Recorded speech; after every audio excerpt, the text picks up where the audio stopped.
തൂക്കി നിൽപ്പൂ നിൻ മുൻപിൽ ഞാനീറഞ്ഞണിഞ്ഞ മിഴികളോടെ കാരുണ്യമിന്നിൽ ചൊരിയണേ ഭൂവിനു കാരണമായുള്ള തമ്പുരാനെ. അച്ഛനും അമ്മയും എന്തു പറഞ്ഞാലും അക്ഷരം തെറ്റാതനുസരിച്ചും ഉള്ളിൽ വെളിച്ചം പകരും ഗുരുവിനെ ഉണ്മയിൽ സ്നേഹിച്ചും ആദരിച്ചും കൂടെ പഠിക്കുന്ന കുട്ടികളെ തന്റെ കൂടെ പിറപ്പുകളായി നിലച്ചും മാതൃഭൂമിക്കായി ജീവൻ വെടിഞ്ഞോരെ മാതൃകയായിട്ടു സ്വീകരിച്ചും ജീവിക്കുവാനായി വരം അരുളേണമേ ജീവാദിനായക സർവേശ്വര. ജീവിക്കുവാനായി വരം അരുളേണമേ ജീവാദിനായക സർവേശ്വര.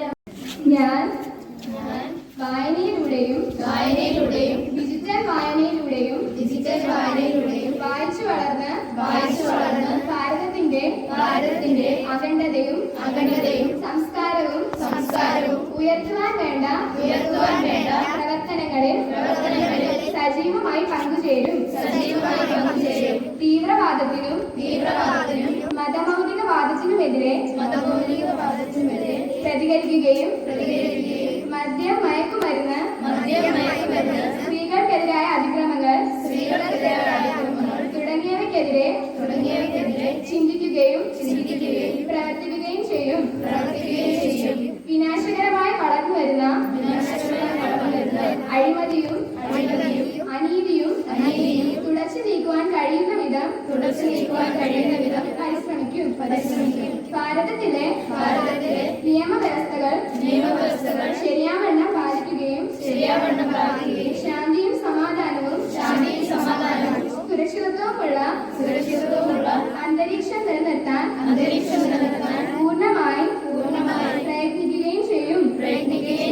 നമ്മുടെ അമൂല്യ സമ്പത്തായ സൗരോർജം, ശുദ്ധജലം, പരിസ്ഥിതി മുതലായ ശരിയായും സ്വച്ഛമായും ഉപയോഗപ്പെടുത്തും. എന്റെ രാജ്യത്തെ ലോകരാഷ്ട്രങ്ങളുടെ മുൻപന്തിയിൽ എത്തിക്കാൻ വേണ്ട പ്രവർത്തനങ്ങളിൽ സജീവമായി പങ്കെടുക്കുകയും അതിനുവേണ്ടി മറ്റുള്ളവരെ പ്രേരിപ്പിക്കുകയും ചെയ്യും. ആദരണീയരായ അധ്യാപകരെ, എന്റെ പ്രിയ കൂട്ടുകാരെ, ഇന്ന് ജൂൺ 19 വായനാ ദിനം.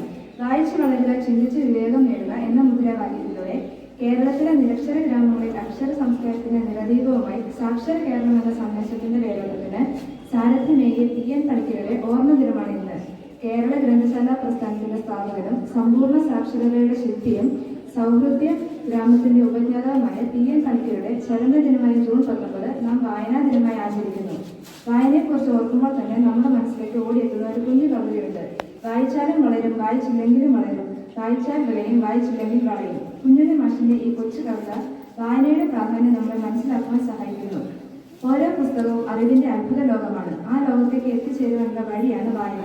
നമ്മുടെ അറിവുകളെയും ധാർമ്മിക മൂല്യങ്ങളെയും വളർത്താൻ വായനയ്ക്ക് കഴിയും. ഇന്ന് പുസ്തകങ്ങളിൽ നിന്ന് ലഭിക്കുന്ന അറിവിനേക്കാൾ കൂടുതൽ ഇന്റർനെറ്റ് തുടങ്ങിയ നവമാധ്യമങ്ങളിലൂടെ നമുക്ക് ലഭിക്കുന്നുണ്ടെങ്കിലും പുസ്തക വായനയിലൂടെ ലഭിക്കുന്ന ആ അനുഭൂതി ഈ നവമാധ്യമങ്ങളിലൂടെ നമുക്ക് ലഭിക്കുകയില്ല. അതിനാൽ പുസ്തകങ്ങളെ നെഞ്ചോട് ചേർത്ത് വയ്ക്കാനും വായന ഒരു ശീലമാക്കാനും ഇന്ന് തന്നെ പ്രതിജ്ഞ ചെയ്യാം. അതിന് ഏറ്റവും നല്ലത് ഈ ദിനം തന്നെയാണ്. എല്ലാവർക്കും വായനാ ദിനാശംസകൾ നേർന്നുകൊണ്ട് നിർത്തട്ടെ. നന്ദി, നമസ്കാരം. ഞാൻ പറയാതെ തന്നെ നിങ്ങൾക്ക് എല്ലാവർക്കും അറിയാം, ജൂൺ 19 വായനാ ദിനം. നമ്മുടെ ഈ ദിനം ആചരിക്കുന്നതിന്റെ പ്രധാന കാരണമായ ഒരു വ്യക്തിയുണ്ട്, PN പണിക്കർ. കേരള ജനതയെ അക്ഷരത്തിന്റെയും വായനയുടെയും ലോകത്തേക്ക് കൈപിടിച്ചുയർത്തിയ അദ്ദേഹത്തിന്റെ സംഭാവന വളരെ വലുതാണ്. 2017 മുതൽ നമ്മുടെ പ്രധാനമന്ത്രി നരേന്ദ്രമോദി ഇന്ത്യയിലെ ദേശീയ വായനാ ദിനമായി ജൂൺ 19 പ്രഖ്യാപിക്കുകയുണ്ടായി. നമ്മുടെ കേരളത്തിലെ ഓരോ പഞ്ചായത്തും നമ്മൾ സെലക്ട് ചെയ്ത് നോക്കുകയാണെങ്കിൽ അവിടെ ഒരു ലൈബ്രറി ഉണ്ട്. അതെ, കേരളത്തില് എല്ലാ ഗ്രാമങ്ങളിൽ പോലും ഒരു വായനയ്ക്ക് പ്രാധാന്യം നൽകുന്ന ഒരു ഗ്രന്ഥശാല ഉണ്ടാകണമെന്ന അദ്ദേഹത്തിന്റെ സ്വപ്നം വലുതായിരുന്നു. 1926 അദ്ദേഹം വീട് വീടാന്തരം കയറിയിറങ്ങി ധാരാളം പുസ്തകങ്ങൾ ശേഖരിച്ച് സനാതനം എന്ന് പറയുന്ന ഒരു ഗ്രന്ഥശാല അദ്ദേഹത്തിന്റെ നാട്ടിൽ തന്നെ ഉണ്ടാക്കി. അതുതന്നെയാണ് ഇന്ന് നമ്മുടെ ഈ കൊച്ചു കേരളത്തിലെ ഏറ്റവും പ്രധാനപ്പെട്ട ഒരു വ്യക്തിയായ PN പണിക്കരെ ജൂൺ 19 കൊണ്ട് കേരളത്തിൽ മാത്രമല്ല ഇപ്പോൾ ഇന്ത്യ ഒട്ടാകെ ജൂൺ 19 വായനാ ദിനമായി ആചരിക്കുന്നു. വായിച്ചു വളരുക, ചിന്തിച്ച് വിവേകം നേടുക. അദ്ദേഹം നമ്മളെ പഠിപ്പിച്ചത് അതാണ്.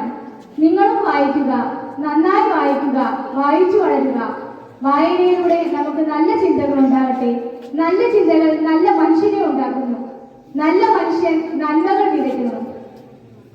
സത്യത്തിനും ധർമ്മത്തിനും നീതിക്കും വേണ്ടിയുള്ള നല്ല ഒരു തലമുറ ഉണ്ടാകണമെങ്കിൽ നല്ല വായന നമുക്ക് ആവശ്യമാണ്. ഡിജിറ്റൽ ലോകം മാത്രമല്ല, പുസ്തകങ്ങൾ എന്ന് പറയുന്നത് നമുക്ക് ധാരാളം അറിവുകൾ തരുന്ന ഒരു ഉപാധിയാണ്.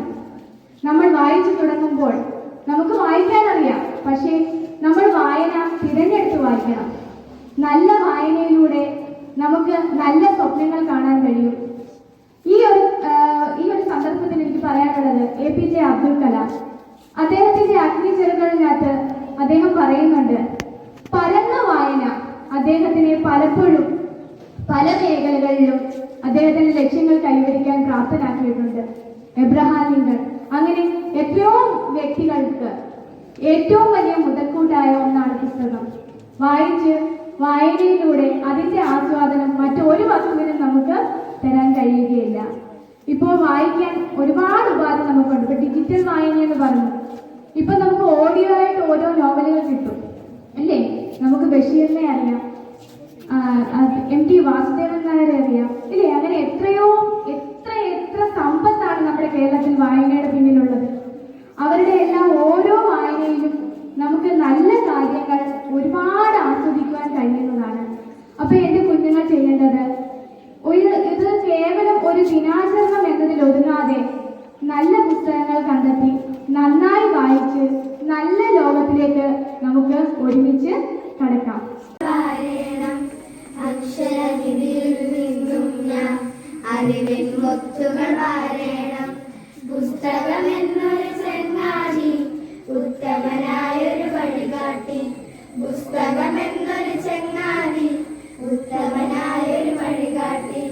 അറിയുക നമ്മൾ ലോകത്തെ വായന എന്നൊരു കർമ്മത്താൽ. അറിയുക നമ്മൾ ലോകത്തെ വായന എന്നൊരു കർമ്മത്താൽ. വായിച്ചങ്ങനെ വളരണം, നേടണമെന്നും വിജ്ഞാനം. വായിച്ചങ്ങനെ വളരണം, നേടണമെന്നും വിജ്ഞാനം. വായിച്ചങ്ങനെ വളരണം, നേടണമെന്നും വിജ്ഞാനം. പ്രശസ്തമായ നോവലാണ് ഒരു ദേശത്തിന്റെ കഥ. മലയാള നോവൽ സാഹിത്യ ചരിത്രത്തിൽ ഇത്രയേറെ വിസ്മയം തീർത്ത നോവൽ വേറെയില്ല. ഇത് ആത്മകഥാപരമായ ഒരു നോവലാണ്. അതിരടിപ്പാടം എന്ന ദേശമാണ് കഥയിലുള്ളത്. കഥ ദേശത്തിന്റെ അതിരുവിട്ട് ഇടയ്ക്ക് ആഫ്രിക്കയിലേക്കും യൂറോപ്പിലേക്കും പോകുന്നുണ്ട്. രസകരമായ പേരുകളാണ് നോവലിലെ കഥാപാത്രങ്ങൾക്കുള്ളത്. പറങ്ങോടൻ, ഊനൻവേലു, ഞണ്ട് ഗോവിന്ദൻ, ഇങ്ങനെ പോകുന്ന കഥാപാത്രങ്ങളുടെ പേരുകൾ. ശ്രീധരനാണ് ഈ നോവലിലെ പ്രധാന കഥാപാത്രം. ശ്രീധരന്റെ ജനനം മുതൽക്കുള്ള സംഭവ വികാസങ്ങൾ വർണ്ണിച്ചാണ് നോവൽ ആരംഭിക്കുന്നത്. ശ്രീധരന്റെ ശൈശവം മുതൽ മധ്യവയസ്സിലെത്തും വരെ അയാളുമായി സമ്പർക്കം പുലർത്തുന്ന നൂറുകണക്കിന് മനുഷ്യർ ഒരു ദേശത്തിന്റെ കഥാപാത്രങ്ങളാണ്. ഈ നോവൽ വായിക്കുമ്പോൾ വായനക്കാരറിയാതെ അവരുടെ മുൻപിലേക്ക് കഥാപാത്രങ്ങൾ പ്രത്യക്ഷപ്പെടും.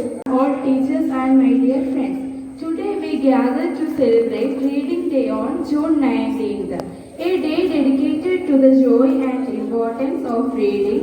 Reading is not just a skill, it's a superpower that can change our lives in incredible ways. Books are like magic carpets that can transport us to different places and times, introduce us to fascinating characters, and teach us valuable lessons about life. when we read, we exercise our imagination and creativity as we visualize ourselves in stories. But reading is more than just entertainment. It's also about learning and growth. Every book we read expands our knowledge, whether it's about science, history, or even exploring new hobbies and interests. It helps us to understand the world better and to think critically about the ideas and information we encounter. Today, as we celebrate Reading Day, let's make a commitment to read more. Whether it's a favorite novel, a magazine article, or even an educational website, let's take the time to explore new ideas and broaden our perspectives. അറിവിന്റെ അറിവുകൾ അറിവ് നേടുക എന്ന വിജയം എന്നാണ് അർത്ഥം. നല്ല പുസ്തകങ്ങൾ വായിച്ച് നമ്മൾ മാത്രം നന്മകൾ മാത്രം ചെയ്ത് നമുക്ക് വളരാം എന്ന് പറഞ്ഞുകൊണ്ട് നമുക്ക് എല്ലാവർക്കും വയനാടിന് സാറും അതുപോലെ തന്നെ മായ ടീച്ചറും നിങ്ങളുടെ പ്രിയപ്പെട്ട കൂട്ടുകാരും ഒക്കെ നൽകുകയുണ്ടായി. അതായത് വിളക്കെന്ന് പറഞ്ഞാൽ അറിവ് കൈവശമുള്ള ഒരാൾക്ക് ഈ ലോകത്തെ പ്രകാശമാനമാക്കുവാൻ സാധിക്കും എന്ന വലിയൊരു സന്ദേശമാണ് ഇന്നിവിടെ നൽകിയത്. ഇതിൽ നല്ല പൂർണ്ണമായ സഹകരണത്തോടുകൂടി ഇവിടെ നിന്ന ക്ഷമയോടുകൂടി നിന്ന എൻ്റെ എല്ലാ പ്രിയപ്പെട്ട കുഞ്ഞുങ്ങൾക്കും ഞാൻ നന്ദി അറിയിച്ചുകൊള്ളുന്നു.